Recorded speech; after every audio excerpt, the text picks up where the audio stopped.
And Tomb of the Mutilated is absolutely the best Cannibal record, but this one was my first, so it's special to me. Alright, what's up, human bodies? That's a snack to Cannibal Corpse. Welcome to another episode of Gorsenio's High School CD Booklet Review, the YouTube show where I go through my entire high school CD collection and finally find some real metal to talk about. Am I right, ponytail dads? But before we get into Eaten Back to Life, I want to remind everybody that this show is about my high school CD collection. If you've ever wanted me to review an album from your high school CD collection, guess what? That's a thing that can happen now. Because we got a brand new show called Your High School CD Booklet Review. Each week, 2 Minutes co-creator Drew and I are going to be doing deep dives into albums that aren't in my high school CD collection. And if you become a $50 a month patron, you get to pick one of those albums. But the $5 tier gets you access to all the episodes, so if you're just craving more me talking about girl pants and guitar tone, that's the option for you.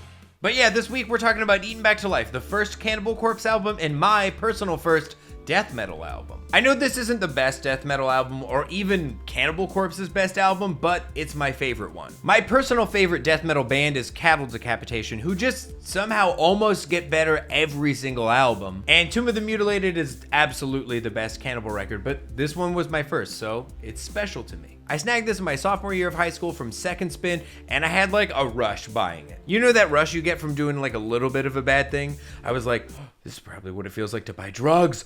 Anyway, dude, I think this record is so charming. It's that special type of record that sounds like shit, but in the best way. I brought up Ethan McCarthy from Primitive Man on the show before, and in an interview I did with him for The Pit a few years ago, he mentioned that to him, metal's purpose was to repulse. And I feel like that's exactly what this record does. The vocals are way too loud and dry, and the guitars sound kind of smushed together frequency-wise, and the drums sound like they were recorded at the bottom of a sewer. But that's just that Scott Burns magic, man. I don't know, I love it. This is what metal is supposed to sound like. This is what my mom thinks all metal sounds like. This is the only episode we're gonna do about Cannibal Corpse. This is the only CD of theirs I own. So I just wanna state here and now that even though I've only brought up Chris Barnes' era Cannibal Corpse, that we are 100% Team Corpse Grinder. He has the better voice, Violence Unimagined is unfucking believable, and he's a good dude who supports the community and upcoming bands. Team Corpse Grinder. I feel like I can still compartmentalize and enjoy Chris Barnes' era Cannibal Corpse because he's hilarious. Like, he's so mean and rude, especially to a lot of bands that we on this show love to death. But his antics are so over the top that it feels like a bit to me. I don't know. Like, it's probably real, but I don't know. I can't help but view him as like death metal Larry David. Like, he'll tweet a thing and I'll just hear the opening notes to the Curb theme. Yeah, I'm a little too lazy to do it. It hurts my neck. It's a whole to-do.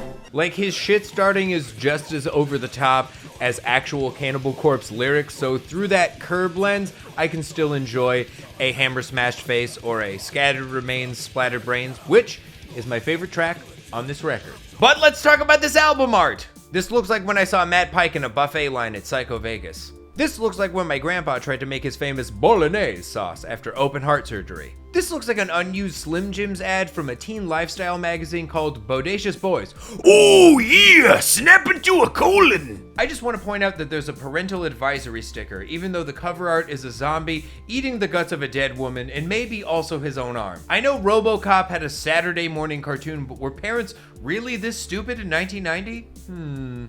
I don't know, Gorsenio. Do these Cannibal Corpses say frick or darn? Go ask your mother. This looks like a rabbit when I drop a strawberry on the floor. You guys know I own rabbits, right? Honestly, this looks like Hulk Hogan. Hogan, you have eaten your own skin, you coward! So to sum up, I love this record. It sounds like shit, just like death metal should.